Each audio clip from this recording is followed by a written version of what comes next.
தலை தாழ்த்தி ஜெபிப்போம். நல்ல ஆண்டவரே, இந்த நல்ல வேலைக்காக உம்மை நன்றியோடு சொஸ்தரிக்கிறோம். இரக்கமுள்ள தேவனே, உமக்கு நன்றி ராஜா. ஆண்டவரே, இந்த நாளிலும் ஆண்டவர் உம்முடைய பிள்ளைகளோடு கூட உம்முடைய வேதத்தில் இருந்து வார்த்தைகளை நீர் பேச போகிறதற்காய் ஸ்தோத்தரிக்கிறோம். அடியனை மறைத்து நீர் வெளிப்படும். ஆண்டவரே, தாமே இந்த செய்தியை பிரயோஜனம் உள்ளதாய் மாற்றி தாங்க. இதை வெறுமனை கேட்கிறவர்களாய் மாத்திரம் அல்ல, விமர்சிக்கிறவர்களாய் மாத்திரம் அல்ல, இதன்படி நடக்கிறவர்களுமாய் இருந்து உம்முடைய நாமத்தை மகிமைப்படுத்த உதவி செய்ய, உம்முடைய திட்டத்தை நிறைவேற்ற உதவி செய்ய. நீரை அப்படியே செய்கிறதற்காக நன்றி. அடியனை மறைத்து கர்த்தர் வெளிப்படும். இயேசுவின் நாமத்திலே ஜெபிக்கிறோம் நல்ல பிதாவே, ஆமென். உட்காருவோம்.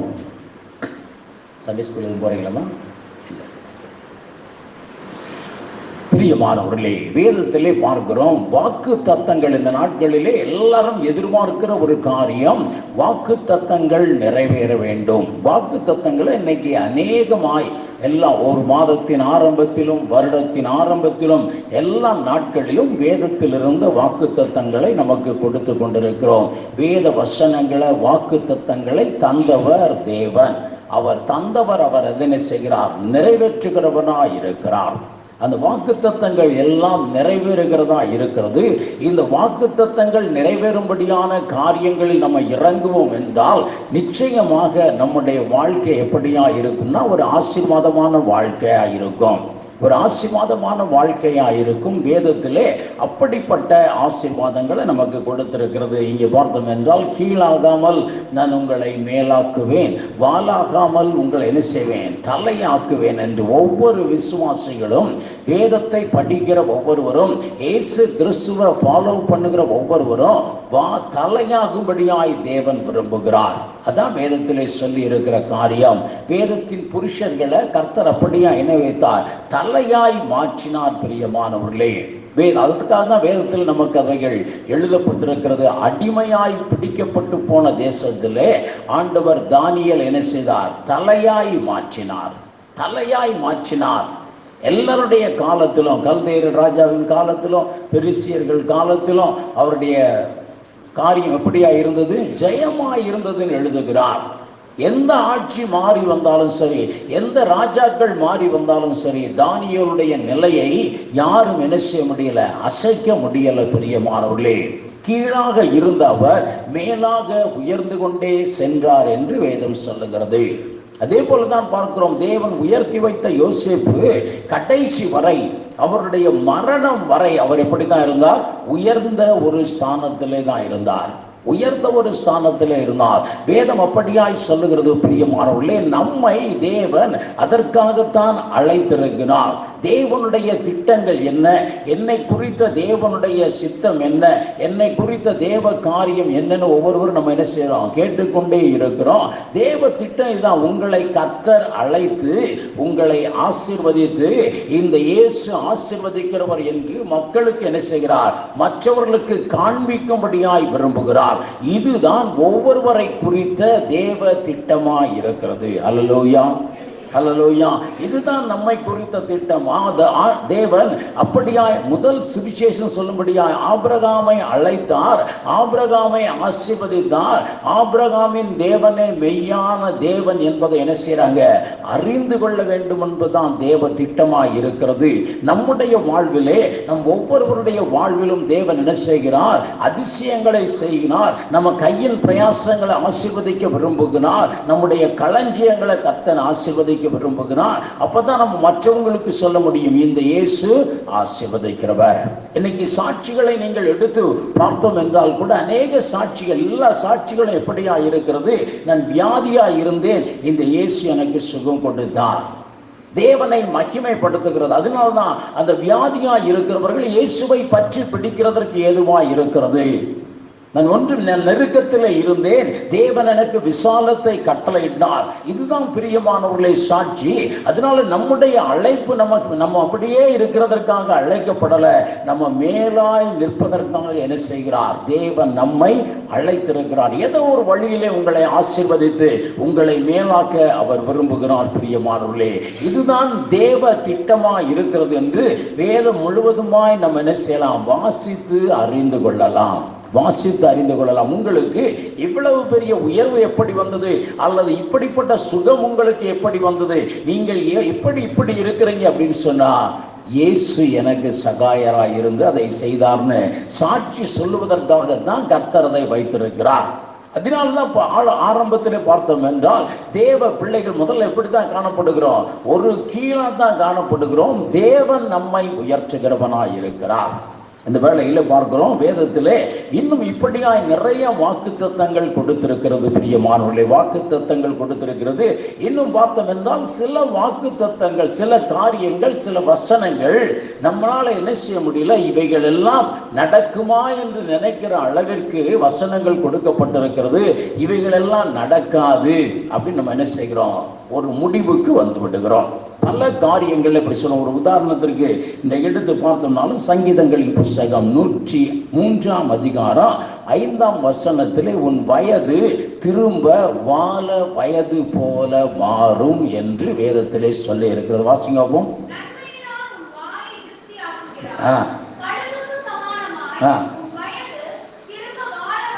உன் வயது திரும்ப வாழ வயது போல ஆகிறது அப்படின்னு சொல்லப்பட்டிருக்கிறது. பார்த்தோம் என்றால், இந்த வார்த்தைகளை யாராவது வாக்குத்தத்தமா கொடுத்திருக்கிறாங்களா? இந்த வார்த்தை நிறைவேறுமா? உங்களுக்கு நாள் ஆக ஆக உங்களுடைய வயது எப்படியா இருக்கிறது? வயசு எங்கே இருக்கிறது? குறைஞ்சிக்கிட்டே வருது அப்படின்னு சொல்ல முடியுமா? யாராவது சொல்ல முடியுமா? இன்னும் நீங்கள் ஏசாயா தீர்க்கதரிசியின் புஸ்தகம் 40 அதிகாரம் 31 பார்த்தோம் என்றாலும், கர்த்தருக்கு காத்திருக்கிறவர்கள் என்ன செய்வாங்க? கழுகு போல் உயரே எழும்பி ஒரு உயர்வார்கள், உன்னத அனுபவங்களை பெறுமாக. இது வேதம் சொல்லுகிற ஒரு வார்த்தையா இருக்கிறது. நம்ம இந்த அனுபவத்தை பெரும்படியா தான் என்ன செய்யப்பட்டிருக்கிறோம்? அழைக்கப்பட்டிருக்கிறோம். பிரியமானவர்களே, நமக்கு ஒரு பெஸ்ட் உதாரணம் சொல்லப்படும் என்றால், மோசேயை குறித்து பார்க்கலாம். மோசே எத்தனை வயதுல மரித்து போனார்? 120 வயதிலே மரித்து போனார். 120 வயதிலே எப்படி மரித்து போனார்? சொல்லுங்க. தேவனிடத்திலே போய் என்ன செய்தார்? அப்படியே ஐக்கியம் ஆகிட்டாரு. எங்க போய் மரித்தார்? மலை உச்சியில. மலை உச்சிக்கு யாரும் தூக்கி போனாங்களா? அவரை என்ன செய்தாரு? நடந்து போனார். அவர் என்ன செய்தார்? நடந்து போனார். ஆதி நாட்களிலே, ஒருவேளை நாங்கள் வாலிப நாட்களிலே பார்த்தோம் என்றால், மலைகள் ஏறுவதில் எங்களுக்கு ஒரு சர்வ சாதாரணமாக இருந்தது. ஆனால் இன்னைக்கு ஒரு படி ஏறுவது எப்படி இருக்கு? கஷ்டமாக இருக்கிறது. வேதம் சொல்லுகிறது, உன் வயது திரும்ப வாழ வயது போல மாறும். ஒரு ஆச்சரியமான காரியம் மோசேக்கு அப்படியாய் சம்பவித்தது. அவர் சாகிறதுக்கு முன்னால் அவர் என்ன செய்யாரு? அவரே என்ன செய்யாரு? மலை மேலே ஏறி போய் தேவனோடு கூட உட்கார்ந்து கொண்டார். அவருடைய கண் கொஞ்சம் கூட என்ன செய்யல, மங்கலைன்னு சொல்லப்பட்டிருக்கு. அந்த காலங்களில் கேட்ராக் ஆபரேஷன் இருந்ததா? இல்லை. ஆனால் கண் கொஞ்சம் கூட மங்கல அப்படின்னு சொல்லப்பட்டிருக்கிறது. அவருடைய வயது நாள் ஆக ஆக திரும்ப எப்படியாய் மாறுகிறது? வாழ வயது போல ஆகிறது. தேவ பிள்ளைகளுக்கு வேதம் சொல்லுகிறது, அப்படியாய் ஆயிற்று, அப்படியாய் ஆயிற்று. இது வேதத்தில் சொல்லுகிற காரியமாய் இருக்கிறது. இந்த வேதம் சத்திய வேதம். ஹல்லேலூயா. இந்த வேதம் சத்திய வேதமாய் இருக்கிறது. இப்படி நம்ம நினைக்க முடியாத காரியங்களை கர்த்தர் நம் வாழ்விலே செய்வாரோ? ஆண்டவர் சொன்னார், வர வர நம்முடைய விசுவாசம் என்ன செய்து கொண்டே போகும்? குறைந்து கொண்டே போகிறது. பிரியமானவர்களே, குறைந்து கொண்டே போகிறது. சாதாரண ஒரு வியாதியை கூட ஆண்டவரால் மாற்றுவார் அப்படிங்கிறத நம்மளால் நினைச்ச முடியல, நம்ப முடியல. பிரியமானவர்களே, அவரே நம் பரிகாரின்னு சொல்லி இருக்கிறார். இந்த வேதத்தில் எழுதி வைத்திருக்கிற தேவ தன்மை எல்லாம் உண்மையானவைகள். இந்த வேதத்தில் எழுதி வைத்திருக்கிற வாக்குகள் எல்லாம் உண்மையானவைகள். இந்த வேதத்தில் இருக்கிற புருஷர்கள் எல்லாம் செய்த காரியம் எப்படியா இருக்கிறது? உண்மையான காரியமா இருக்கிறது. ஆண்டவர் தன்னுடைய சீஷர்களை நோக்கி பார்க்கும் பொழுது சொன்னார், யோவான் 14 அதிகாரம் 12 என்னை விசுவாசிக்கிறவன் நான் செய்கிற செய்கிறதை விட என்ன செய்வான்? பெரிய காரியங்களை செய்வான். இவைகளை செய்வான், இவைகளிலும் பெரிய காரியங்களை அவர்கள் செய்வார்கள் என்று என்ன செய்தார்? அவர் சொன்னார். அதே போல ஆண்டவரை பின்பற்றின சீஷர்கள் இயேசு கிறிஸ்து செய்த காரியத்தை அவர்களும் செய்தார்கள். அதற்கு மேலான காரியத்தை என்ன செய்தாங்க? செய்தார்களா, செய்யலையா? ஹல்லேலூயா, ஹல்லேலூயா. சோ அதற்காகத்தான் நம்ம அழைக்கப்பட்டிருக்கிறோம். ஆனால் அவைகள் எல்லாம் நம்முடைய வாழ்வில் என்ன செய்யல?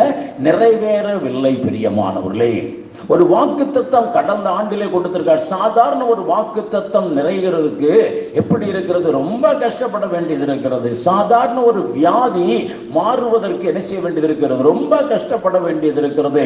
சாதாரண நம்முடைய நிலை உயர்வதற்கு ரொம்ப கஷ்டப்பட வேண்டியது இருக்கிறது. பிரியமானவர்களே, ஆனால் ஆதி அப்போஸ்தலர்கள், ஆதியிலே இருந்த ஹீரோஸ், அவங்க ரொம்ப சாதாரணமாக ஆசீர்வாதத்தை பெற்றுக் கொண்டார்கள். இந்த நாளிலும் அப்படியாய் நம்ம பெற்றுக்கொள்ளும்படியாய் நமக்கு தேவன் ஞாபகப்படுத்துகிற ஒரு வசனம் 3 யோவான் 2ஆம் வசனம்.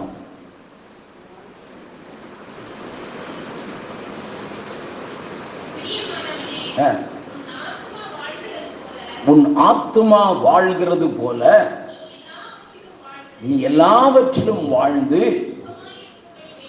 சுகமா இருக்கும்படி வேண்டுகிறேன். உள்ளான மனிதன் அல்லது உன் ஆத்துமா வாழ்கிறது போல நீ எல்லாவற்றிலும் என்ன செய்ய வேண்டும்? வாழ்ந்து சுகமா இருக்க வேண்டும். இந்த உடலை இன்னைக்கு பார்க்கிறோம். இந்த உடலை இயக்குவது ஒரு உள்ளான மனிதன். இந்த உடலை என்ன செய்கிறது? இயக்குகிறது ஒரு உள்ளான மனிதன் என்பதை நம்ம என்ன செய்யணும்? உணர்ந்து. நீங்க எல்லாரும் பப்பட் ஷோ பார்க்குறீங்க. ஒரு பப்பட் ஷோல ஒரு கரடி மேலே வந்து என்னது அப்படி ஆடுது. அந்த கரடி அந்த பொம்மை ஆடுது. வேற என்ன ஆடுது? அதை உள்ளிருந்து என்ன செய்யறாங்க? இயக்குகிறார்கள். உள்ளிருந்து இயக்குகிறார்கள். அந்த இயக்குற அந்த கை அதை விட்டு போச்சுன்னா அது என்ன செய்யுது? அவ்வளவுதான். அதே போலதான் நம்முடைய வாழ்விலே இந்த வெளியரங்கமான ஒரு மனிதனை இயக்குகிறது என்னன்னா உள்ளான ஒரு மனிதன் என்பதை வேதம் சொல்லுகிறது. இந்த உள்ளான மனிதன் எப்படி இருக்கிறானோ, இந்த உள்ளான மனிதன் வளர வளர வளரதான் நீங்கள் எல்லா ஆசீர்வாதங்களையும் என்ன செய்ய முடியும்? பெற்றுக்கொள்ள முடியும். பிரியமானவர்களே, ஒருவன் குழந்தையா இருக்கும் பொழுது அவனால என்ன ஒரு 10 கிலோ வெயிட் தூக்க முடியுமா? ஒரு குழந்தைகள் தூக்க முடியும். ஆனால் நாள் ஆக ஆக அவனுக்குள்ளே ஒரு வளர்ச்சி வர வர அவனால் என்ன செய்ய முடியுது? பெரிய காரியங்களை செய்ய முடிகிறது. பிரியமானவர்களே, அதனால பார்க்கிறோம், ஆண்டவர் வைத்திருக்கிற எல்லா காரியங்களும் உள்ளான மனிதனின் ஒரு வளர்ச்சியை பொறுத்தே இருக்கிறது என்று வேதம் நமக்கு திட்டமாய் சொல்லுகிறது. பிரியமானவர்களே, 2 கொரிந்தியர் புஸ்தகம் 4ஆம் அதிகாரம் 16ஆம் வசனத்தை எடுத்து பார்த்தால், உள்ளான மனிதன் நாளுக்கு நாள் என்ன செய்யணும்? நாளுக்கு நாள் என்ன செய்ய முடியும்? புதிதாக்கப்பட முடியும், புதிதாக்கப்பட வேண்டும்.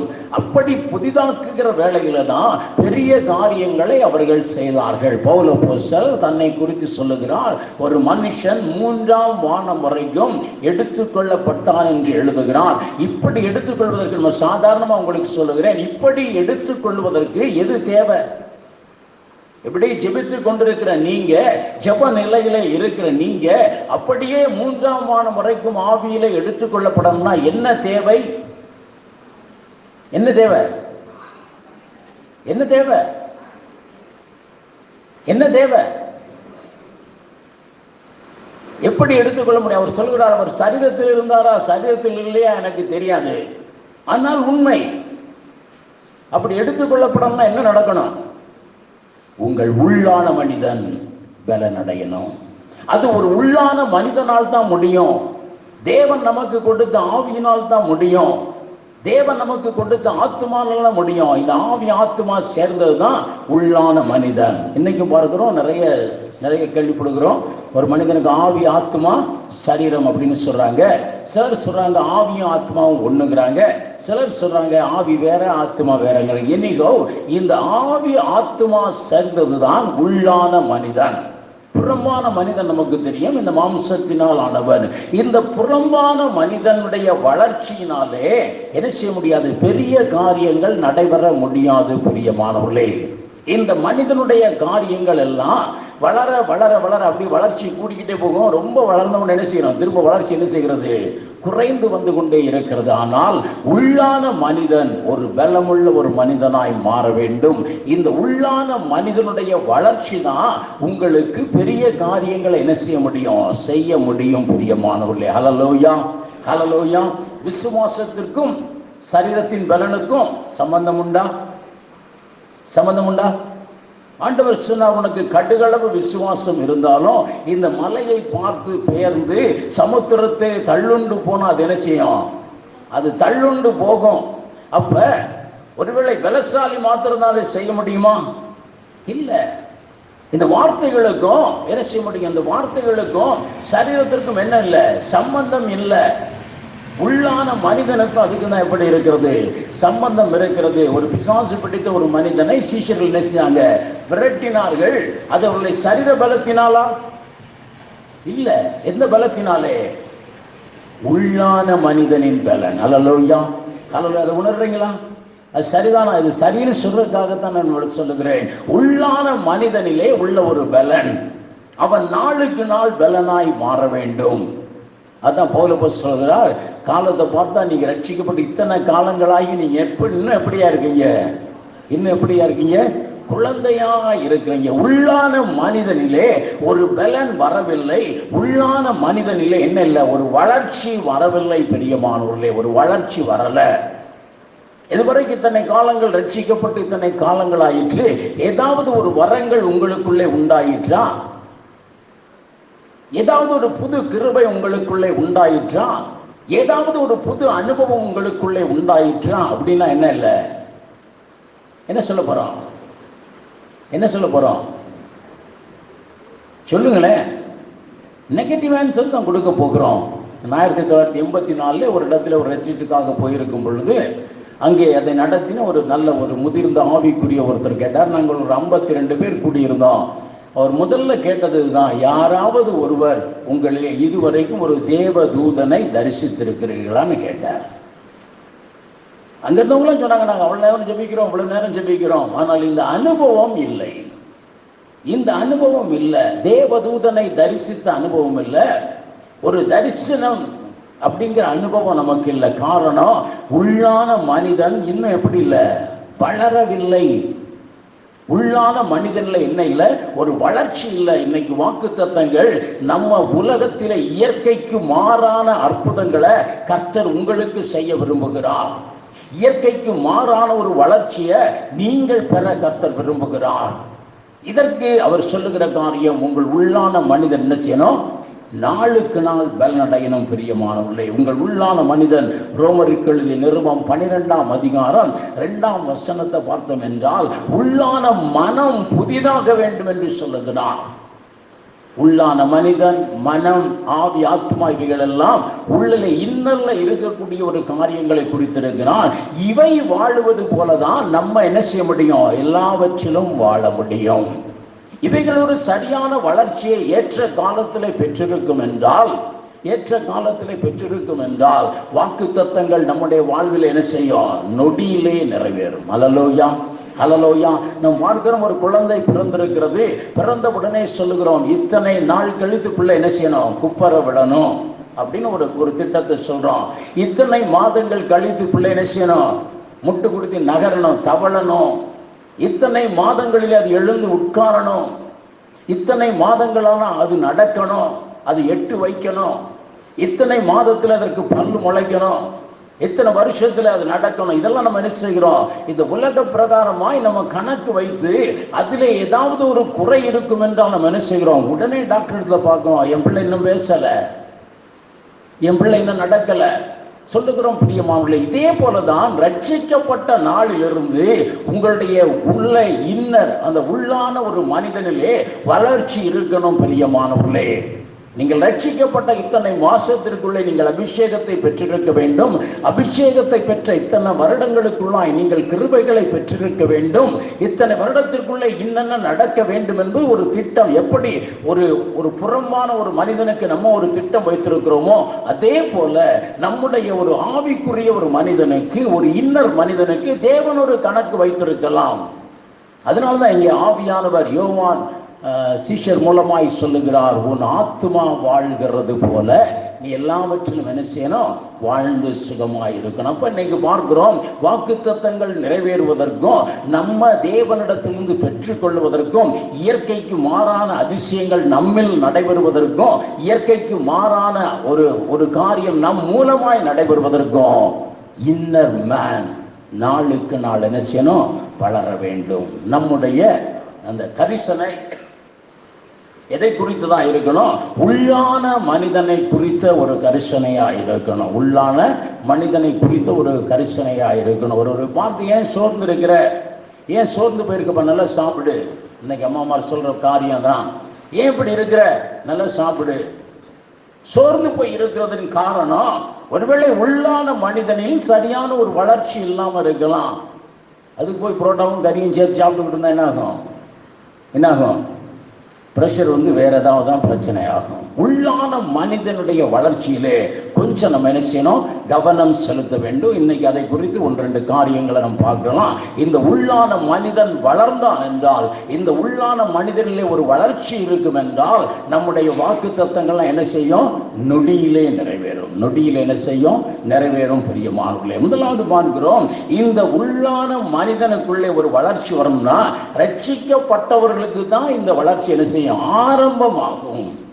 ஒரு உள்ளான மனிதன் எப்படி ஃப்ரீயா ஆகணும்னா முதல்ல என்ன செய்யப்பட வேண்டும் என்றால் அவன் ரட்சிக்கப்பட வேண்டும் என்று சொல்லுகிறது. ரட்சிப்பு அப்படின்னா பழைய மனிதன் முழுவதுமாய், பழைய சுவாபங்கள் முழுவதுமாய் என்ன செய்யணும், அழிந்து போக வேண்டும். பிரியமானவர்களே, கொலோசியர் 3ஆம் அதிகாரம் 9ஆம் வசனம் இந்த காரியத்திற்கு பார்க்கிறோம். பழைய மனிதன், உள்ளான மனிதனை துன்பப்படுத்துகிறது பழைய மனிதன். நம்ம கலாத்தியர் 4ஆம் அதிகாரத்தில் பார்க்கிறோம். இந்த மனிதன், உள்ளான மனிதன் வளரணும்னா அவன் ஃப்ரீயாக வேண்டும். அவன் என்ன செய்யணும், ஃப்ரீயாக வேண்டும். அவன் ஒரு அப்படியே அடக்கி வைத்துக் கொண்டா அவனுக்குள்ள என்ன இருக்காது, ஒரு வளர்ச்சி இருக்காது. பிரியமானவர்களே, ஒரு வளர்ச்சி இருக்காது. ஒரு முறை ஒரு ஊழியக்காரர்கள் நாங்கள் எங்களை கூட்டிக் கொண்டு ஒரு பெரிய ஒரு செல்வந்தர் வீட்டிற்கு சென்றோம். நல்ல அழகழகா ஷோகேஸ் வைத்திருந்தார். அதில் பார்த்தோம் என்றால் ஒரு தொட்டியிலே அவர் ஒரு மரத்தை வைத்திருந்தார். ஒரு தொட்டி, அதில் பார்த்தோம்னா அந்த மரம் மட்டும் தான் இருக்கும், அழகாக இருந்தது, அதில் பழங்கள் இருந்தது.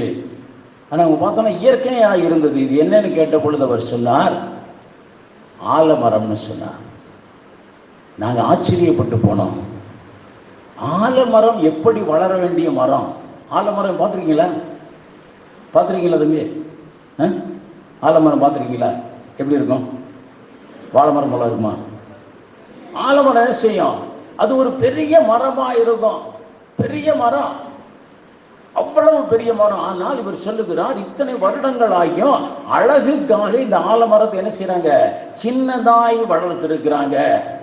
அது அப்படி என்ன செய்யறது, குறுகி இருக்கும்படியா அதை என்ன செய்கிறது, மேலே ஒரு கவர்லாம் போட்டு எல்லாம் வளர்க்குறாங்க ஒரு அழகுக்காக. அதே போல ஒரு தடை இருக்கும் என்றால், வளருவதற்கு ஒரு தடை இருக்கும் என்றால், ஒரு பெருக்க முடியாதபடிக்கு அப்படியே ஒரு அமைக்கி வைத்திருப்போம் என்றால், உள்ளான மனிதன் எப்படிதான் இருப்பான், அமைங்கியே தான் இருப்பான்.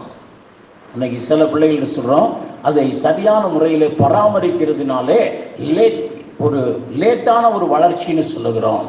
இந்த உள்ளான மனிதன் சரியான முறையிலே பராமரிக்கப்படவில்லை என்றால் இந்த ஆலமரத்தை போல சின்னதாக தான் இருப்பான். அந்த ஏற்ற வழியிலே நடைபெறாது. அந்த ஆலமரம் எதற்காக உண்டாக்கப்பட்டதோ அந்த திட்டம் இதில் நிறைவேறுமா? நிறைவேறாது. ஸோ உங்களுடைய உள்ளான மனிதன் ஃப்ரீயாய் வளர இடம் கொடுக்க வேண்டும், வளர இடம் கொடுக்கணும். எப்படி உங்களுடைய சரீரத்தின் வளர்ச்சியை குறித்து நினைக்கிறீங்க, காலையில் வாக்கிங் போகிறீங்க, எக்ஸசைஸ் போடுறீங்க, எல்லாம் செய்றீங்க, அதே போல உங்களுடைய உள்ளான மனிதனை என்ன செய்யணும், வளர வேண்டும். பிரியமானவர்களே, அப்படி வளரும் பொழுதுதான் வேதத்தில் சொல்லி இருக்கிற அற்புத சுகம், அற்புதமான அனுபவங்கள், பெரிய பெரிய அனுபவங்கள், இவைகள் எல்லாம் என்ன செய்யும், உண்டாகும். ஒரு மலையை பார்த்து பெயர்ந்து போகிற ஒரு அனுபவம் ஒரு புறம்பான மனிதனிலே காணப்படுகிற அனுபவம் அல்ல, அந்த உள்ளான மனிதனிலே காணப்படுகிற உன்னத பலன். அல்லேலூயா, அல்லேலூயா. ஆண்டவர் சீஷர்களை பார்த்து சொன்னார், அப்பா நீங்க எங்கேயும் போகாதீங்க, என்ன செய்யுங்க, எருசலேமில் தரித்திருந்து உன்னத பலனை பெற்றுக் கொள்ளுங்க. உன்னத பலனை பெற்றுக் கொள்ளுங்க. இந்த உன்னத பலனை அவர்கள் பெற்ற முன்பு அவர்கள் சிம்சோனை போல மாறினாங்களா? இல்லை. அவருடைய உள்ளான மனிதன் ஒரு பலமுள்ள ஒரு மனிதனாய் மாறினான். அல்லேலூயா.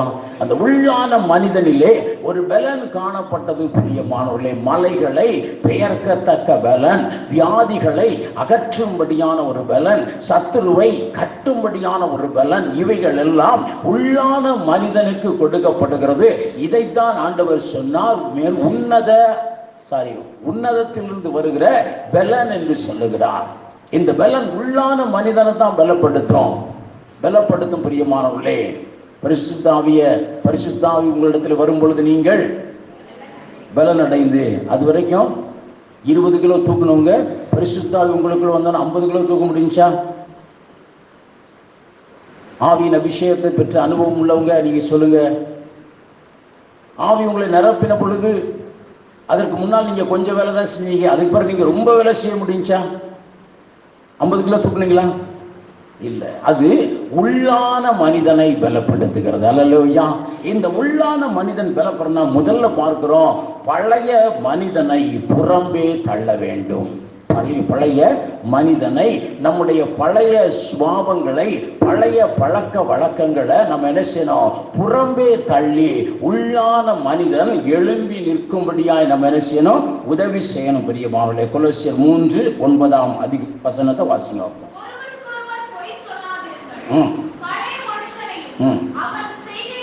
பழைய மனுஷனையும் அவன் செய்கைகளையும் களைந்து போட்டு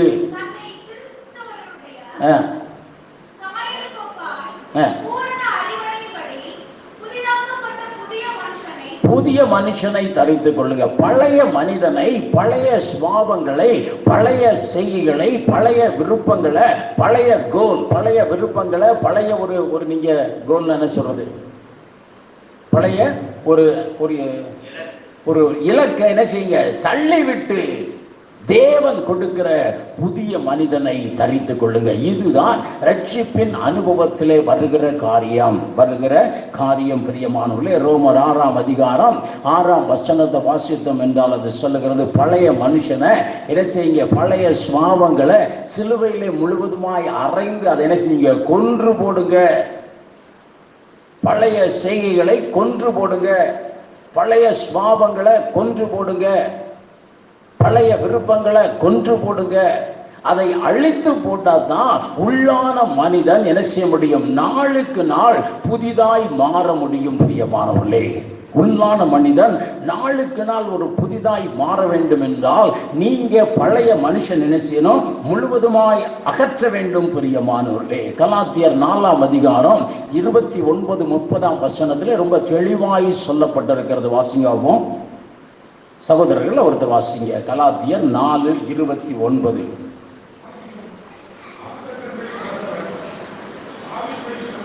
மாம்சத்தின்படி பிறந்தவன் ஆவியின்படி பிறந்தவனை அப்பொழுது துன்பப்படுத்தினது போல இப்பொழுதும் நடந்து வருகிறது. தெளிவாய் அவர் சொல்லுகிறார்.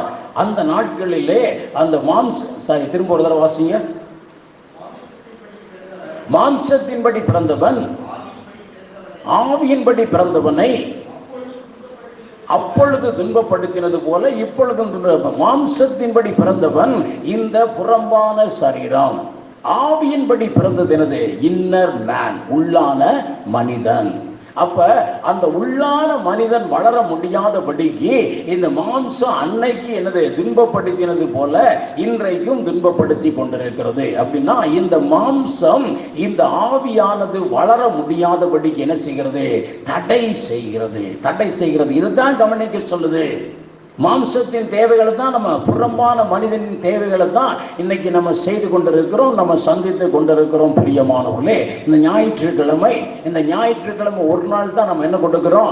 இந்த உள்ளான மனிதனுக்கு ஒரு ஆகாரம் கொடுக்கிறோம். அன்னைக்கு கூட இந்த ஆகாரத்தை பெற முடியாதபடிக்கு இது தடை பண்ணுகிறது. புறம்பானவன் தடை செய்து கொண்டிருக்கிறான். காலையில் எந்திரிச்சு என்னதான் செய்றீங்க? என்னதான் செய்யறோம்? காலையில் எந்திரிச்சு என்னதான் செய்யறோம்? புறம்பான மனிதனுக்குரிய காரியங்கள். ஒருவேளை சிலர் ஆலயத்திலிருந்து போகும்போது அல்லது என்ன செய்கிறோம்? முதல்ல காலையிலே ஏழியராக போய் என்ன வாங்கி வச்சிடறோம்? ஆண்கள் என்ன வாங்கி வச்சுருக்கீங்களா? அது முந்தின நாள் என்ன வாங்கி வச்சுருக்கிறீங்க? புறம்பான மனிதனுக்கு உரிய சத்து கொடுக்கிற கறி, மீன் இதெல்லாம் என்ன செய்கிறோம்? வாங்கி முந்தின நாளே வச்சுக்கிறோம். முந்தின நாள் என்ன செய்கிறோம்? வைத்துக் கொள்ளுகிறோம். சகோதரிகள், அந்த ஞாயிற்றுக்கிழமை அந்த புறம்பான மனிதன் சந்தோஷம் அடையும்படியாக அதை என்ன செய்கிறாங்க? சமைச்சு வச்சுட்டு வர்றாங்க. சகோதரர்களும் சேர்ந்து அந்த ஆலயத்திலிருந்து போன உடனே எதை தான் சாப்பிட்றோம்? அதை சாப்பிடுகிறோம், தவறு அல்ல. ஆனால் எதை என்ன செய்கிறோம்? உள்ளான புறம்பான மனிதனுக்கு தான் நம்ம அதிகமாக என்ன செய்கிறோம்? கவலைப்படுகிறவர்களா இருக்கிறோம். புறம்பான மனிதனுடைய வளர்ச்சியை தான் நம்ம என்ன செய்கிறோம்? விரும்பி கொண்டிருக்கிறோம். ஆனால் புறம்பான மனிதனை நீங்கள் கவனிக்க அவன் உங்களை உள்ளான மனிதன் வளர முடியாதபடிக்கு என்ன செய்கிறான்? அமிக்கி போடுகிறான். அதான் அப்படி சொல்லுகிறது. அதில் சொல்லப்பட்ட காரியம் நமக்கு தெரியும். ஈசாக்கையும் இஸ்மவேலையும் குறித்து சொல்லப்பட்டிருக்கிறது. அதனாலே 30ஆம் வசனம் சொல்லுகிறது, இந்த அடிமையானவனை, இந்த புறம்பான, இந்த பலமுள்ள இந்த புறம்பான மனிதன் என்ன செய்ய? புறம்பே தள்ளு அப்படின்னு சொல்லப்பட்டிருக்கிறது. வாசிங்க சத்தமா.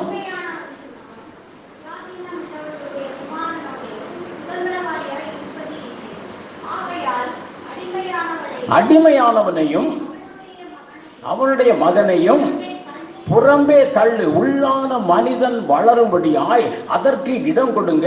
உள்ளான மனிதனுடைய வளர்ச்சியை தடை பண்ணுகிற இந்த புறம்பான மனிதனை நீங்க என்ன செய்ய? அகற்றி போடுங்க. ஹல்லேலூயா, ஹல்லேலூயா. அல்லது உள்ளான மனிதனுக்கு, புறம்பான மனிதனுக்கு எவ்வளவு ஒரு ஆகாரம் கொடுக்கிறீங்களோ அதே அளவுக்கு வளர்ச்சி உள்ளான மனிதனும் உண்டாக வேண்டும். ஹல்லேலூயா. பவுலப்போஸ்தலன் சொல்லும்போது சொல்லுகிறார், பிரசங்கம் பண்ணுகிற நானே ஆகாதவனாய் போகாதபடிக்கு என் சரீரத்தை என்ன செய்கிறேன்? ஒடுக்குகிறேன். அப்படின்னா என்னது? புறம்பான மனிதனுடைய என்ன செய்கிறோம்? ஆக்டிவிட்டியை குறைக்கிறோம். புறம்பான மனிதனுடைய பவரை என்ன செய்கிறோம்? குறைக்கிறோம். உள்ளான மனிதன் நாளுக்கு நாள் என்ன செய்யணும்? பலன் அடைய வேண்டும். பிரியமானவர்களே, பலன் அடைய வேண்டும். இதுல பார்க்கிறோம், பழையவைகள் ஒழிந்து போயிற்று, எல்லாம் புதிதாயிற்றுன்னு சொல்லப்பட்டிருக்கிறது.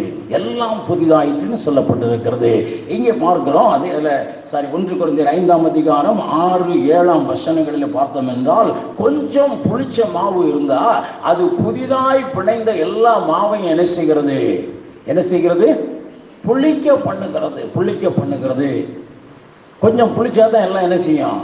நெல்லா இருக்கும். ஆனால் இங்கே பார்க்கிறோம், பழைய மனிதனுடைய ஒரு செய்கை நமக்கு உள்ளே இருக்கும் என்றாலும் கூட நாள் ஆக ஆக ஆக என்ன செய்கிறது? அது உள்ளான மனிதனை கரப்ட் பண்ணி இருக்கிறது. உள்ளான மனிதனை செய்கிறது? கரப்ட் பண்ணுகிறது, கரையுள்ளவனாய் மாற்றுகிறது. அந்த உள்ளான மனிதன் ஒரு சரியாய் வளர முடியாதபடி அவன் என்ன செய்கிறது? இன்ஃபெக்ட் பண்ணுகிறது. எது? நம்முடைய பழைய செய்கைகளிலே மிச்சம் இருக்கிற காரியம். அதனாலதான் இந்த பழைய மனிதன் என்ன செய்யணும்? புறம்பே தள்ள வேண்டும். பழைய சுபாவங்களை புறம்பே தள்ள வேண்டும். பழைய நம்முடைய பழக்க வழக்கங்களை என்ன செய்யும்? புறம்பே தள்ள வேண்டும். பிரியமானவர்களே, அப்போதான் நம்முடைய உள்ளான மனிதன் என்ன செய்ய முடியும்? வளர முடியும் என்று வேதம் சொல்லுகிறது. வேதம் சொல்லுகிறது, அந்த உள்ளான மனிதன் ஒரு வளர்ச்சியை பெறுவான் என்றால் நீங்கள் எல்லாவற்றிலும் என்ன செய்ய முடியும்? வாழ்ந்து சுகமாய் இருக்க முடியும். ஹல்லேலூயா, ஹல்லேலூயா. ஆண்டவர் நமக்கு பார்க்கிறோம், அந்த யாத்ராவும் 15ஆம் அதிகாரம் 26ஆம் வசனத்திலும் அவருடைய வார்த்தைகளை கேட்டு செவ்வையானதை செய்கிறவங்களுக்கு தேவன் எப்படியா இருக்கிறார்? பரிகாரியா இருக்கிறார். வியாதி வராது. அப்ப அந்த வார்த்தைகள் எல்லாமே, தேவனுடைய வார்த்தைகள், தேவனுடைய வசனங்கள் எல்லாமே உள்ளான மனிதன் வருகிறதற்கான, வளருகிறதற்கான ஒரு போதனையை கொடுக்கிறதா இருக்கிறது, ஒரு உபதேசங்களை கொடுக்கிறதா இருக்கிறது. பிரியமானவர்களே, அந்த உள்ளான மனிதன் வளருகிறதற்கு தான் வேதம் அத்தனையும் சொல்லுகிறது. வேதத்தில் இருக்கக்கூடிய உபதேசங்கள், வேதத்தில் இருக்கிற சட்ட திட்டங்கள், இவைகள் எல்லாம் உள்ளான மனிதனுக்குள்ளே ஒரு வளர்ச்சி வரணும், அதுக்கு தான் சொல்லப்பட்டிருக்கிறது. அப்ப அந்த உள்ளான மனிதன் வளருவான் என்றால் ஒரு அற்புத சுகம் உங்களுக்கு என்ன செய்யும்? உண்டாயிருக்கும். அற்புத சுகம் என்ன செய்யும்? உண்டாயிருக்கும். ஒரு வாக்குத்தத்தம், இதேதான் உபாகமம் 28:1-2 படிக்கிறோம். இந்த உள்ளான மனிதன் வளரும்படியான ஒரு சட்ட திட்டங்களை கை கொள்ளுவா என்றால் பின் வருகிற எல்லா ஆசீர்வாதங்களும் என்ன செய்யும்? உனக்கு உண்டாயிருக்கும் அப்படின்னு சொல்லப்பட்டிருக்கிறது. அப்ப உள்ளான மனிதனிலே ஒரு வளர்ச்சி வரும் பொழுது தேவன் நமக்கென்று வைத்திருக்கிற எல்லா ஆசீர்வாதங்களையும் என்ன செய்ய முடியும்? நம்ம பெற முடியும் பிரியமானவர்களே. ஹல்லேலூயா, ஹல்லேலூயா. உள்ளான மனிதனில் இருக்கிற இன்ஃபெக்ஷன் என்ன செய்யணும்? மாற்ற வேண்டும். இன்ஃபெக்ஷனை மாற்றணும். ஒரு காய்ச்சல்னு போறீங்க, ஒரு சளின்னு போறீங்க, டாக்டர் எதற்கு ஒரு மருந்து கொடுக்கிறார்? ஒரு ஆன்டிபயோட்டிக் கொடுக்கிறார். எதற்கு ஆன்டிபயோட்டிக்? எதற்கு? கிருமிகளை இன்ஃபெக்ஷனை மாற்றுகிறதற்கு, இன்ஃபெக்ஷனை மாற்றுகிறதற்கு. அதற்கு பின்புதான் அவர் என்ன செய்கிறார்? சத்து மாத்திரைகளை உங்களுக்கு கொடுக்கிறார். அதற்கு பின்புதான் உங்களுக்கு சத்தானது என்ன செய்கிறார்? எடுக்கும்படியாய் சொல்லுகிறார். அதே போலதான் உள்ளான மனிதனுடைய வளர்ச்சியை பாதிக்கிற எல்லா இன்ஃபெக்ஷன்ஸும் எல்லா கரைகளும் மாற வேண்டும் என்றால் புறம்பான மனிதனுடைய கிரியைகளை, மாம்சத்தின் கிரியைகளை நம்ம என்ன செய்யணும்? அப்புறப்படுத்த வேண்டும். இந்த இன்னொரு நாளில் என்ன செய்வோம்? இன்னைக்கு பேசிக் ஸ்ட்ரக்சர் மட்டும் பார்ப்போம். நீங்கள் வீட்டில் போய் என்ன செய்யுங்க? அதை பார்த்து கொள்ளுங்க. இந்த மாம்சத்தின் கிரியைகளை பார்க்கிறோம். கோபம், எரிச்சல், இதெல்லாம் மாம்சத்தின் கிரியை. இது தொடர்ந்து ஒரு மனிதனுக்குள்ளே இருக்கும் என்றால், தொடர்ந்து உங்களுடைய வாழ்வில் எரிச்சல் இருக்கும் என்றால், ஒரு காலையிலிருந்து சாயந்தரம் வரைக்கும் ஏதோ ஒரு காரியத்தை குறித்து எரிச்சல் பட்டு கொண்டே இருப்பீர்கள் என்றால், உள்ளான மனிதனின் சமாதானம் என்ன செய்யும்? குறைந்து போகும். உள்ளான மனிதனின் ஒரு சுகம் குறைந்து போகும். You will be infected. ஒரு இன்ஃபெக்ஷன் உண்டாகும். அப்ப என்ன செய்யும்? ஒரு சோர்வு வரும். என்ன வரும்? ஒரு சோர்வு வரும், ஒரு கவலை வரும், ஒரு கவலை வரும். ஆகவே தான் ஆண்டவர் சொல்லும்பொழுது சொல்லுகிறார், மத்தேயு எழுதின சுவிசேஷம் 13ஆம் அதிகாரம் 7ஆம் வசனத்தில் அதை தொடர்ந்து வாசிப்பீர்கள் என்றால், இந்த செடி வளர முடியாதபடிக்கு உலகத்தின் கவலைகள் அதை என்ன செய்யும்? நெருக்கி போடும் என்று சொல்லுகிறது. முள்ளுள்ள இடங்களிலே விதைத்த விதை வளர முடியாதபடிக்கு அது என்ன செய்யும்? அந்த உலகத்தின் கவலை என்ன செய்யும்? நெருக்கி போடும். பிரியமானவர்களே, உங்கள் உள்ளான மனிதன் வளர முடியாதபடிக்கு இந்த உலகத்தின் கவலை என்ன செய்யும்? அந்த உள்ளான மனிதனை நெருக்கி போடும். அவனை குட்டையா மாத்தி போடும். அவன் வளர முடியாதபடி மெலிஞ்சு போயிருப்பான்.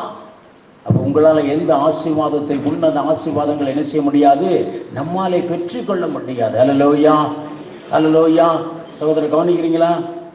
கவனிக்கிறீங்களா? உங்களுடைய வாழ்க்கையில் இன்னும் வளரணும். உள்ளான மனுஷன் எப்படி இருக்குன்னு சொல்லி கொஞ்சம் நீங்கள் ஸ்கேன் பண்ணி பாருங்க. வேதத்தின் வெளிச்சத்தில் பாருங்க. நம்ம உணர்ந்து பார்ப்போம். இந்த உள்ளான மனிதனிலே ஒரு வளர்ச்சி வரணும்னா இங்கே வேதம் சொல்லுகிறது, இந்த கவலை, அந்த புறம்பான, நாம் சொன்னது புரியுதுல, புறம்பான மனிதன் உள்ளான மனிதனை என்ன செய்ய முடியும்? அடக்கி வைக்க முடியும். பிரியமானவர்களே, அடக்கி வைக்க முடியும். அந்த அடக்கி வைத்தோம் என்றால் அது என்ன செய்கிறது? கவலையாய் மாறுகிறது. காலையிலிருந்து ஒரு காரியம், ஒரு கோபம், ஒரு ஆள் மேல கோபம் வந்துகிட்டே இருந்தோம்னா உங்களுக்கு எப்படி இருக்கும்? காலையிலிருந்து கோபம் தீரவே இல்லை, எப்படி இருக்கும்? தேவ சமாதானம் உங்களிலே இருக்குமா? உங்க குடும்பத்தில் இருக்குமா? இருக்காது. ஏன்? அது உள்ளான மனிதனுக்கு கொடுக்கிற ஆசீர்வாதம். அந்த ஆசீர்வாதத்தை யார் மாற்றுகிறான்? புறமான மனிதனிலிருந்து வருகிற கிரியை, மாம்சத்தின் கிரியை. இப்ப புரியுதா உங்களுக்கு? ஆகவே தான் அந்த கிரியையை முழுவதுமா என்ன செய்யணும்? அகற்றி போட வேண்டும். புறம்பான மனிதனை தள்ளுன்னு சொல்லப்பட்டிருக்கிறது. புறமான மனிதனை சிலுவையிலே அறைன்னு சொல்லப்பட்டிருக்கிறது. புறமான மனிதனை களைந்து போடுன்னு சொல்லப்பட்டிருக்கிறது. பிரியமானவர்களே, களைந்து போன ஆண்டவர், நீங்க சுவிசேஷம் ஏன் கவலைப்படுற இது அதிகமாய் சொல்லப்பட்டிருக்கிற ஒரு காரியம். இந்த கவலை உள்ளான மனிதனுடைய வளர்ச்சியை என்ன செய்யும்?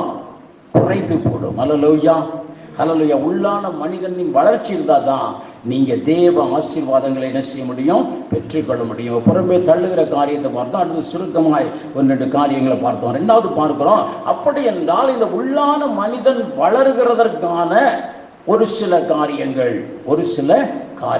நீங்க பார்த்தோம் என்றால் சில காரியங்களை பார்த்தோம். ஒருவருக்கு தொடர்ந்து இருமல் இருந்து கொண்டே இருக்கும். அவங்க இந்த காலங்களில் என்ன செய்றாங்க?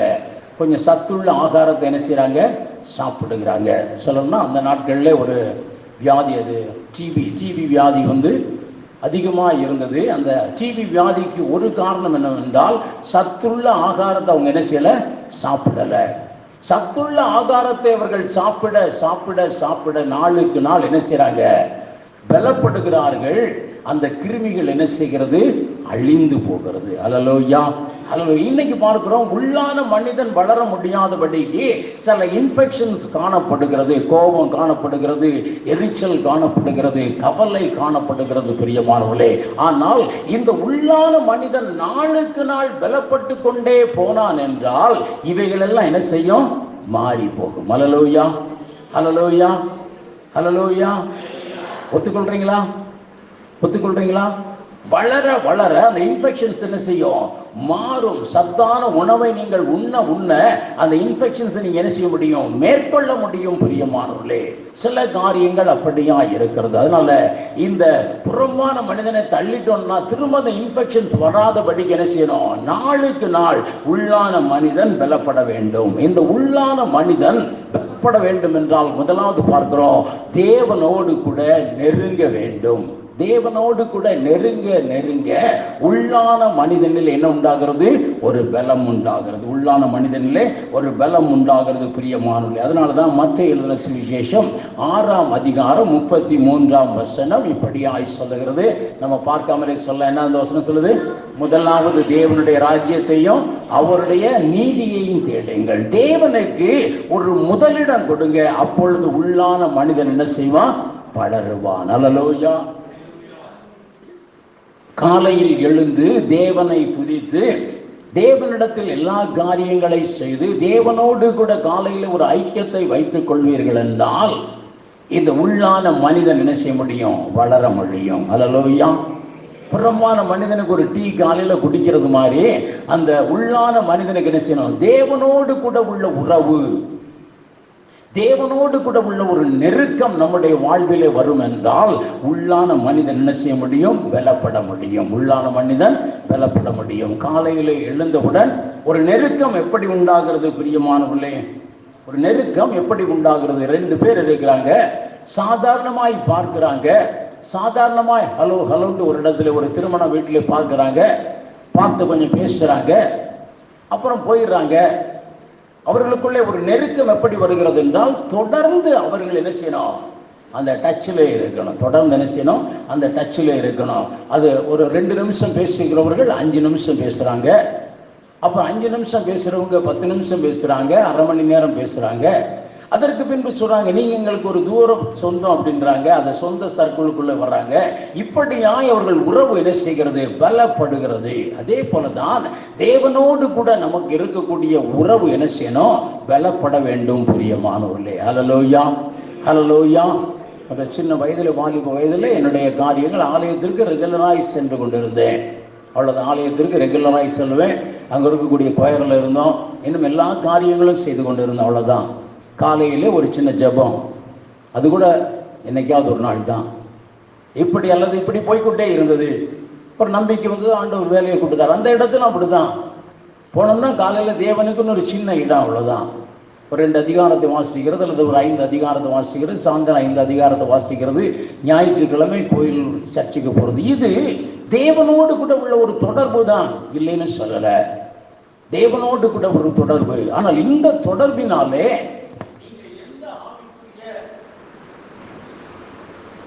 எந்த ஆவிக்குரிய ஒரு ஆசீர்வாதங்களை என்ன செய்ய முடியல? பெற்றுக்கொள்ள முடியவில்லை. என்னை 1984 சந்தித்த ஒரு மனிதர் இப்படிதான், ஒரு ஆவிக்குரிய மனிதர் கேட்டார், நீங்கள் எவ்வளவு நேரம் ஜெபிக்கிறீங்க, எவ்வளவு நேரம் பைபிள் வாசிக்கிறீங்க? அதை யோசித்து அதை தியானித்து பார்த்து அந்த வேலையை கூட்டின பொழுது உள்ளான மனிதனிலே ஒரு வளர்ச்சி உண்டாயிற்று. ஹல்லேலூயா, ஹல்லேலூயா. ஒரு தாகம் உண்டாயிற்று. அப்ப தேவனோடு கூட இன்னும் நெருங்கணுங்கிற ஒரு வாஞ்சை உண்டாக வேண்டும். அந்த ஆண்டவரை ஜெபிக்கிற நேரம் அதிகமாக அதிகமாக ஒரு 2 மாதங்களுக்குள்ளே காலையில் 1 மணி நேரம், சாயந்தரம் 1 மணி நேரம் ஜெபிக்கும்படியாய் அனுகூலம் செய்தது. அதற்கு பின்பு பார்த்தோம் என்றால் அந்த ஜெபத்துல தான் ஒரு தாகம் இருந்தது. அப்பதான் உள்ளான மனிதனில் என்ன உண்டாகணும்? ஒரு வளர்ச்சி உண்டாகும். அந்த ஜெபிக்க ஜெபிக்க அதிக நேரம் தேவனை துதிக்க துதிக்க தேவனுக்கென்று அதிக நேரம் கொடுக்க கொடுக்க உங்களுக்கும் தேவனுக்கும் உள்ள நெருக்கம் அதிகமாகும் பொழுது உங்கள் உள்ளான மனிதன் என்ன செய்கிறான்? வளருகிறான். ஹல்லேலூயா, ஹல்லேலூயா. உள்ளான மனிதன் வளர்ந்தா எல்லா ஆசீர்வாதங்களை என்ன செய்ய முடியும்? பெற்றுக்கொள்ள முடியும். உன் ஆத்மா வாழ்கிறது போல நீ எல்லாவற்றிலும் என்ன செய்ய? வாழ்ந்து சுகமாயிருப்பாய். யோபுவின் வாழ்க்கையிலே நீங்க பார்த்தோம் என்றால் அவர் ஆண்டவர் சொல்ல அவர் எல்லாவற்றிலும் ஆசீர்வாதமாய் இருந்தார். எல்லாவற்றிலும் ஆசீர்வாதமாய் இருந்தார். பிசாசு பார்த்து சொல்றாரு, அங்க ஒரு மனிதன் எல்லாவற்றிலும் ஆசீர்வாதமாய் இருந்தார். அந்த ஆசீர்வாதத்துக்கு காரணம் என்னங்க? ஆண்டவர் சொல்கிறார், உத்தமனும் சன்மார்க்கனும் தேவனுக்கு பயந்து பொல்லாப்புக்கு விலகுகிறவருமான ஒரு மனுஷன், தேவனோடு கூட சஞ்சரிக்கிற ஒரு மனுஷன். யோபு எப்படி இருந்தார்? உத்தமனா இருந்தார், சன்மார்க்கனா இருந்தார், தீமையை விலக்குகிறவனா இருந்தார். அப்போ அவனுடைய உள்ளான மனிதனில் என்ன உண்டாயிற்று? ஒரு பலன் உண்டாயிற்று. அந்த பலன் தாங்க அவனுடைய எல்லா ஆசீர்வாதங்களுக்கும் என்ன செய்தது? காரணமாய் இருந்தது. ஒரு பெரிய பிரச்சனை வந்த பொழுது, சத்ருவனை அழித்த பொழுது கூட அவன் உள்ளான மனிதன் என்ன செய்யல? அழிந்து போகல. உள்ளான மனிதன் தேய்ந்து போகல. அந்த உள்ளான மனிதன் அப்படியே இருந்ததினாலதான் இழந்த எல்லாவற்றையும் அவர் திரும்ப என்ன செய்தார்? பெற்றுக்கொண்டார். ஆகவேதான் பிரியமானவர்களே, உள்ளான மனிதனில் ஒரு வளர்ச்சி. அந்த வளர்ச்சி வேணும்னா முதல்ல பார்த்தோம், பழைய மனுஷனை பழைய கிரியைகளை புறம்பே தள்ளுங்க. இங்க பார்க்கிறோம், அது வளர வேண்டும் என்றால் தேவனுக்கும் உங்களுக்கும் என்ன உண்டாகும்? நெருக்கம் உண்டாக வேண்டும். அந்த நெருக்கத்திற்கு முதலாவது நீங்க செய்ய வேண்டிய காரியம், முதல் இடம் கர்த்தருக்கு. தேவனோடு கூட நீங்க நெருங்கணும்னா முதல் இடம் கர்த்தருக்கு. ஒரு லீவ் நாளா முதல் இடம் கர்த்தருக்கு, முதல் இடம் தேவனோடு கூட. அதிலே 2வது காரியங்களை குறித்து பார்க்கலாம். சங்கீதங்களின் புஸ்தகம் 34ஆம் அதிகாரம் 5ஆம் வசனம். அவர்கள் அவரை நோக்கி பார்த்து பிரகாசம் அடைந்தார்கள். பார்த்தோம் என்றால் உள்ளான மனிதனிலே ஒரு வளர்ச்சி வர வேண்டும் என்றால், நீங்க இயற்கைக்கு அப்பாற்பட்ட காரியங்களை நீங்கள் செய்ய வேண்டும் என்றால், இயற்கைக்கு அப்பாற்பட்ட ஆசீர்வாதங்கள் உங்களுடைய வாழ்விலே வரணும்னா, நீங்கள் எப்பொழுதும் அவரையே பார்த்து கொண்டிருக்கிற அனுபவம் உங்களுக்கு உண்டாயிருக்கணும். அப்பதான் உங்களுடைய வாழ்வு பிரகாசம் அடைய முடியும். உள்ளான மனிதன் என்ன செய்கிறான்? ஒரு பலன் அடைகிறான். நீங்கள் மோசேயை குறித்து பார்க்கும் பொழுதும், மோசே இரவும் பகலும் 40 நாள் யாரையே பார்த்து கொண்டிருந்தார்? தேவனையே பார்த்து கொண்டிருந்தார். வெளியே வரும் பொழுது பார்க்கிறோம், அங்கே உள்ளான மனிதன் உள்ள இருக்கக்கூடிய பிரகாசம் எங்க வருகிறது? அவருடைய முகத்திலே வருகிறது. பிரியமானவர்களே, முகத்திலே வருகிறது. எப்பொழுதும் தேவனை நோக்கி பார்த்து கொண்டிருக்கிற ஒரு அனுபவம். நம்முடைய கண்கள் இன்னைக்கு எதை நோக்கி பார்த்து கொண்டிருக்கிறது? புறம்பான மனிதனின் ஒரு சந்தோஷத்தை விரும்புகிறோம். உள்ளான மனிதன் வளரும்படியாய் தேவனையே நோக்கி பார்த்தோம் என்றால், தேவனையே பார்த்து கொண்டிருப்போம் என்றால், எந்த காரியத்திற்கும் தேவனையே பார்த்து கொண்டிருப்போம் என்றால், உள்ளான மனிதன் எழும்பி பிரகாசிப்பான். ஹல்லேலூயா, ஹல்லேலூயா.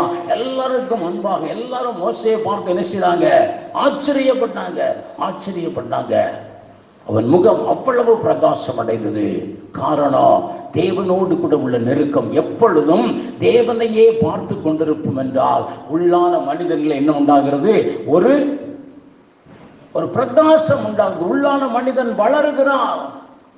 உள்ளான மனிதன் என்ன செய்கிறான்? வளருகிறான். பிரியமானவர்களே, நீங்கள் இவரை குறித்து பார்த்தோம் என்றால், எலியா தீர்க்கதரிசியை குறித்து சொல்லும் பொழுதும் 1 ராஜாக்கள் புஸ்தகம் 17ஆம் அதிகாரம் 1ஆம் வசனத்திலே ஒரு வசனம் வார்த்தை சொல்லப்பட்டிருக்கிறது.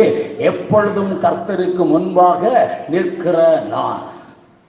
எப்பொழுதும் தேவனையே பார்த்து கொண்டிருக்கிற ஒரு மனிதர் எலியா தீர்க்கதரிசி. அதனாலதான் இயற்கைக்கு அப்பாற்பட்ட காரியங்களை அவரால் என்ன செய்ய முடிந்தது.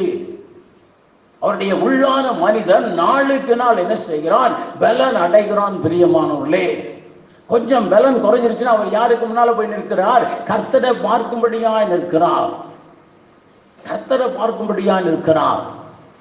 தாவீது புழுதியில் இருந்து ஒரு பெரிய ஆசீர்வாதம் வரைக்கும் வருகிறது என்றால் அவர் சொல்கிறார், கர்த்தரை எப்பொழுதும் எனக்கு முன்பாக நான் நிறுத்தி இருக்கிறேன். நான் எப்ப பார்த்தாலும் யாரை தான் பார்க்கிறேன்? ஆண்டவரை தான் பார்க்கிறேன்.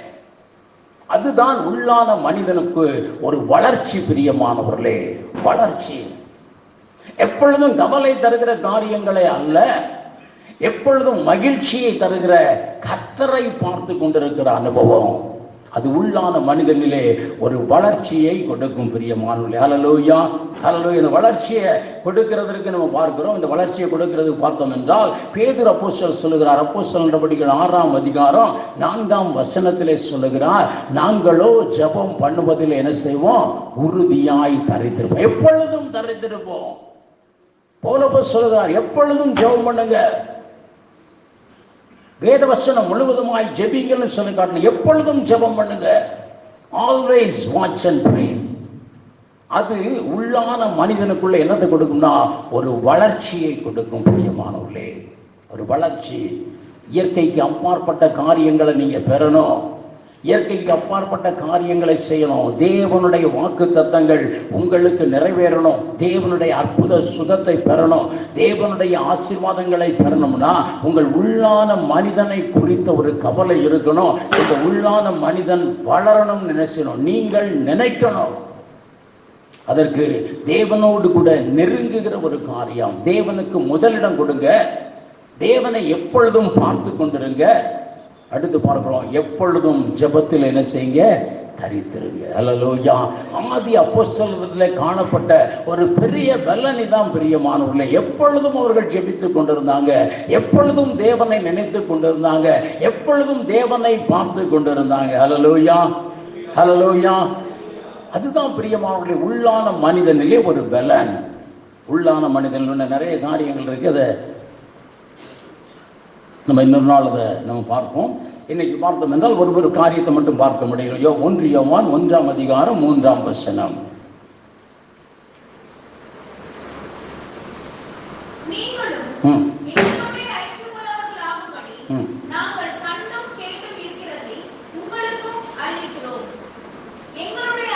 எங்களுடைய ஐக்கியம் பிதாவோடும் அவருடைய குமாரனாகிய இயேசு கிறிஸ்துவோடும் இருக்கிறது. தேவனோடு கூட ஐக்கியப்படுகிற ஒரு நிலை, தேவனுக்கு முதலிடம் கொடுக்கிற ஒரு நிலை, தேவனையே பார்த்து கொண்டிருக்கிற ஒரு நிலை, அடுத்து தேவ சமூகத்தில் எப்பொழுதும் தங்கி இருக்கிற ஒரு நிலை. இங்கே பார்க்கிறோம், தேவனோடு கூட ஒன்றித்து நடக்கிற ஒரு நிலை. ஹல்லேலூயா, ஹல்லேலூயா. நான் வேறு, தேவன் வேறு அல்ல. தேவன் நானும் எப்படித்தான் இருக்கோம்? எப்படித்தான் இருக்கோம்? ஒன்னா தான் இருக்கும். அவர் சொல்லுகிறார், பவுல் அப்போஸ்தலர், பரிசுத்த ஆவியானவர் தங்கி இருக்கக்கூடிய ஆலயம் நீங்கள் என்பதை நீங்க என்ன செய்றீங்க? அறியலையா? அப்ப கொஞ்சம் கொஞ்சமாய் நம்முடைய வாழ்விலே இதற்கெல்லாம் இடம் கொடுத்தோம் என்றால் என்ன உண்டாகும்னா பெரிய காரியங்கள் உண்டாகும். நம்முடைய உள்ளான மனிதனிலே ஒரு வளர்ச்சி உண்டாகும், நித்திய ஆசீர்வாதம் நமக்கு உண்டாகும், நிரந்தர ஆசீர்வாதம் நமக்கு உண்டாகும். ஆவிக்குரிய காரியங்களிலே ஒரு பெரிய காரியத்தை நம்ம பெற்றுக்கொள்ளலாம். இயற்கைக்கு மாறான காரியங்களை நம்ம வாழ்க்கையில பெற்றுக்கொள்ளலாம். இயற்கைக்கு மாறான காரியங்களை நம்ம என்ன செய்யலாம். பிரியமானவர்களே, நீங்கள் ஆதியாகமத்தில் நம்ம பார்க்கிறோம், ஒரு மனிதரை குறித்து பார்க்கிறோம், ஏனோக்கை குறித்து பார்க்கிறோம். ஒரு குடும்பஸ்தன், குமாரரையும் குமாரத்திகளையும் உண்டாக்கின ஒருவர். அவர் என்ன செய்கிறார்? அவர் யாரோடு கூட சஞ்சரித்துக் கொண்டிருக்கிறாரா? தேவனோடு கூட சஞ்சரித்துக் கொண்டிருக்கிறார். ஆதியாகமம் 5ஆம் அதிகாரம் 22, 24ஆம் வசனத்தை நீங்க எடுத்து பார்த்தோம் என்றால் அவர் தேவனோடு கூட சஞ்சரித்துக் கொண்டிருக்கிறார். தேவனோடு கூட சஞ்சரிக்கிற ஒரு நிலை அவருக்கு எப்படி இருந்ததா? குமாரர்களும் குமாரத்திகளும், பெரிய குடும்பஸ்தர். பெரிய குடும்பஸ்தர். ஒரு பிள்ளைய வச்சிருக்கிறவங்க ஆண்டவரோடு கூட என்னால் என்ன செய்ய முடியல, இடைப்பட முடியல அப்படின்னு சொல்றோம். அவர் என்ன செய்ய, பெரிய குடும்பஸ்தர், குமாரரையும் குமாரத்திகளையும் உடையவர். ஆனாலும் பார்க்கிறோம், அவர் என்ன செய்கிறார்? தேவனோடு கூட சஞ்சரிக்கிறார். Always with God, always with God. அவருடைய உள்ளான மனிதன் எப்படியா இருக்கிறான்? உள்ளான மனிதன் நாளுக்கு நாள் ஒரு வளர்ச்சி. எந்த அளவிற்கு வளருகிறார்? தேவனோடே கூட அவருடைய இடத்திற்கு போகும்படியாய். ஹல்லேலூயா, ஹல்லேலூயா. இந்த அனுபவத்தை பெற்றுக் கொள்ளுகிறார். அதனாலே பிரியமானவர்களே, ஏதோ ரட்சிக்கப்பட்டோம், ஏதோ அபிஷேகம் பெற்றோம், ஏதோ 2 வார்த்தைகளை பேசுகிறோம், 2 அந்நிய பாஷையை பேசுகிறோம், அது போதும்னு நினையாதபடிக்கு உள்ளான மனிதன் நாளுக்கு நாள் வளரும்படியான காரியங்களை நம்ம செய்யணும் பிரியமானவர்களே. ஹல்லேலூயா, ஹல்லேலூயா, ஹல்லேலூயா. போர் அடிக்குதா? செய்தேன். இதெல்லாம் யார் செய்ய முடியும்யா? இதெல்லாம் யார் செய்ய முடியும்? செய்யக்கூடிய காரியம் ஏதாவது உண்டுனா சொல்லுங்க. செய்யக்கூடிய காரியம் என்ன? முடிஞ்ச உடனே வடை காப்பி சாப்பிட்டு வீட்டுக்கு போய் போகிற வழியிலே கறியை வாங்கிட்டு போய் நல்லா சமைச்சு அங்கே போய் சாப்பிட்ற காரியம் தான் என்ன இருக்கும்? நடக்கக்கூடிய காரியம். அப்படி தானே? புறம்பான மனிதனுக்குள்ள காரியம், நடக்கக்கூடிய காரியங்கள். ஆனால் பிரியமானவர்களே, உள்ளான மனிதன் நாளுக்கு நாள் பலப்படணும். ஆதி அப்போஸ்தலருடைய வாழ்விலே உள்ளான மனிதன் ஒரு பலனடைந்த மனிதனாய் இருந்தார். உள்ளான மனிதன் ஒரு பிரகாசம் உள்ள ஒரு மனிதனாய் இருந்தார். உள்ளான மனிதன் ஒரு உன்னத பலனை பெற்றவனாய் இருந்தார். அதனால தான் அவர்களாலே பெரிய காரியங்களை செய்ய முடிந்தது. அவர்களால தான் அவர்கள் தேவனிடத்திலிருந்து பெரிய காரியங்கள் என்ன செய்ய முடிந்தது?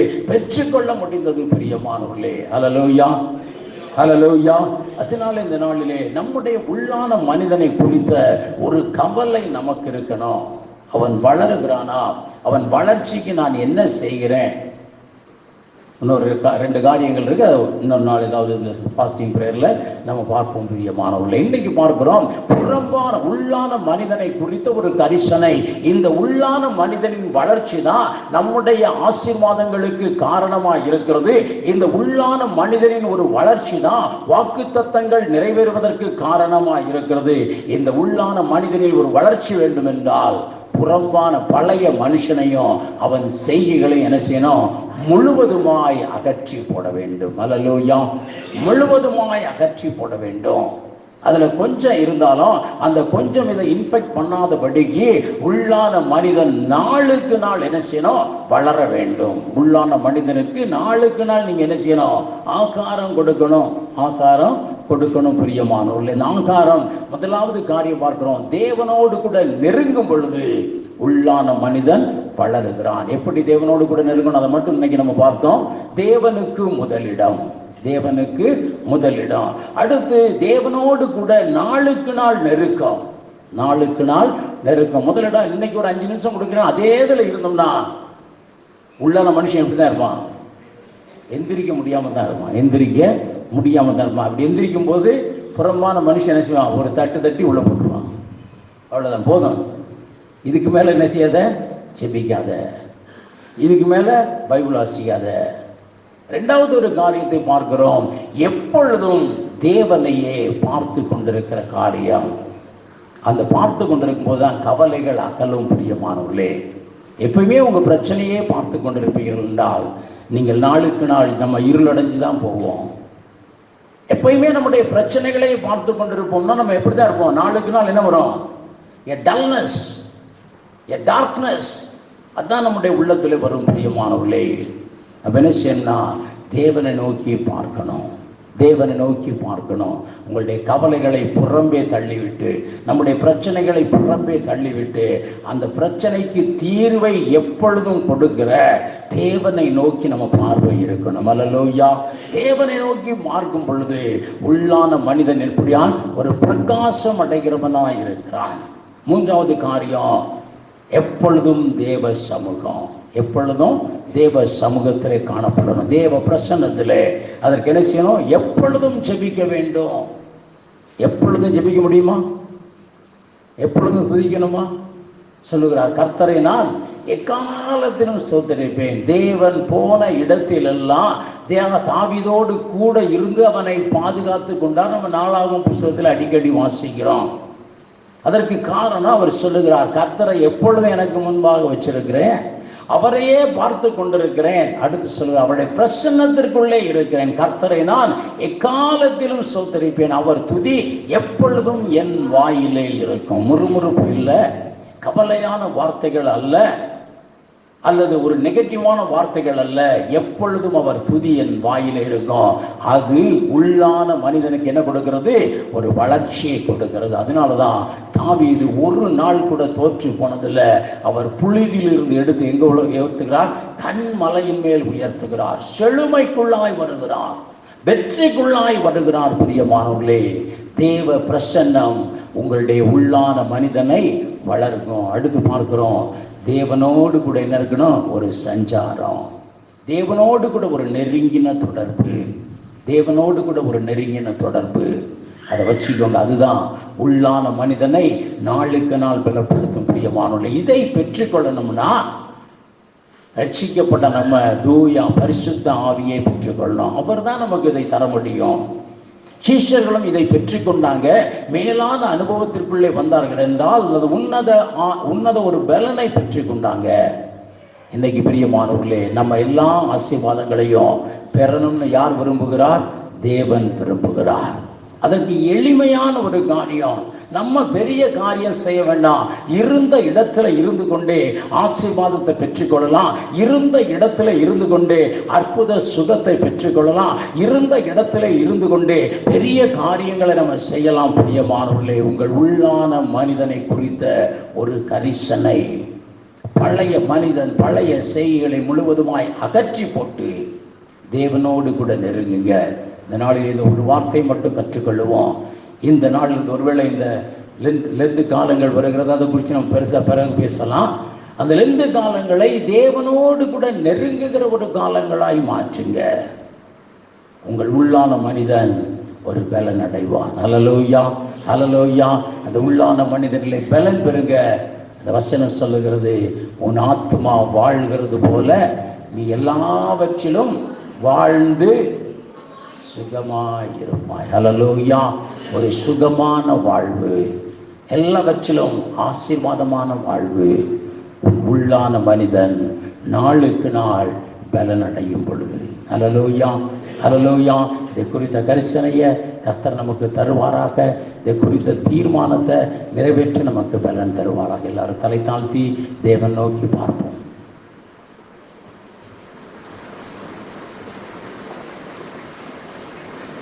உள்ளான மனிதன் நாளுக்கு நாள் புதிதாக்கப்படுகிற நேரம் இது. உள்ளான மனிதன் நாளுக்கு நாள் புதிதாக்கப்படுகின்ற நேரம் இது.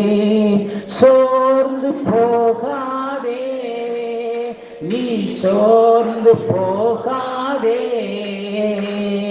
சோர்ந்து போகாதே, நீ சோர்ந்து போகாதே. அதி சீக்கிரத்தில் நீங்கிவிடும் இந்த லேசான உபத்திரவம். அல்லேலூயா. நன்றி ஆண்டவரே, உமக்கு ஸ்தோத்திரம். எங்கள் உள்ளான மனிதனின் வளர்ச்சியை நாங்கள் ஆண்டவரை நினைத்து பார்க்க முடியாதபடிக்கு ஆண்டவரை பிரச்சனைகளையும் கவலைகளையும் கொண்டு வந்து போராடுகிற பொல்லாத ஆவிகளை கர்த்தர் அப்புறப்படுத்துங்க சாமி. ஆண்டவர் நன்றி தகப்பனே, எங்களுடைய வாழ்க்கையின் தேவைகளை எல்லாம் சந்திங்க. கவலையை கொண்டு வரும்படியான இந்த காரியங்களை கர்த்தர் மாற்றி தாங்க சாமி. நன்றி தேவனே, உமக்கு ஸ்தோத்திரம். எங்களை சுற்றி ஒரு விசாலத்தை கர்த்தர் கட்டளையிடுங்க, ஒரு இளைப்பாறுதலை கர்த்தர் கட்டளையிடுங்க சாமி. ஆண்டவரை ஜெபிக்க முடியாதபடி துதிக்க முடியாதபடி இருக்கிற பலவீனங்கள் சுகவீனங்கள் எல்லாம் இயேசு கிறிஸ்துவின் நாமத்திலே மாறுபடியாய் ஜெபிக்கிறோம். அம்மா ஆண்டவரை நன்றி தகப்பனே, உமக்கு ஸ்தோத்திரம். சோர்ந்து போகாமல் எப்பொழுதும் ஜெபிக்கத்தக்க ஒரு பலனை தாங்க சாமி. ஒரு சூழ்நிலையை கர்த்தர் தந்து நடத்துங்க. எல்லாரும் கர்த்தரிடத்துல கொஞ்சம் கேட்போமா? நம்முடைய வாழ்க்கையில இதை பெற்றுக்கொண்டா போதும். ஆண்டவரை நாங்கள் ஜெபிக்க முடியாதபடி இருக்கிற எல்லா சூழ்நிலைகளையும் கர்த்தர் மாற்றுங்கள் அம்மா. அந்த சூழ்நிலைகளை கொண்டு வருகிற பொல்லாத ஆவிகளை கர்த்தர் அப்புறப்படுத்துங்க. கவலைகளை கொண்டு வருகிற பொல்லாத ஆவிகளை கர்த்தர் அப்புறப்படுத்துங்க. ஆண்டவரே நன்றி சாமி, உமக்கு ஸ்தோத்திரம். கவலையை தருகிற பிரச்சனை எல்லாம் கர்த்தர் மாற்றி போடுங்கள் அம்மா. சரீரத்தில் ஆண்டவரே ஒரு புது பலன் உண்டாகட்டும், ஒரு புது சுகம் உண்டாகட்டும். ஆண்டவரே நன்றி தகப்பனை, சூழ்நிலைகள் எல்லாம் எங்களுக்கு சாதகமாய் கர்த்தர் மாற்றி தாங்க அம்மா. நாங்கள் செபிக்கும்படியாய், உம்மோடு கூட உறவாடும்படியாய், உம்மை பார்க்கும்படியாய் தேவன் எங்களுக்கு அனுகூலம் செய்யுங்களப்பா. அல்லேலூயா, அல்லேலூயா, அல்லேலூயா. எங்கள் உள்ளான மனிதன் நாளுக்கு நாள் பலப்பட கர்த்தர் உதவி செய்யுங்க.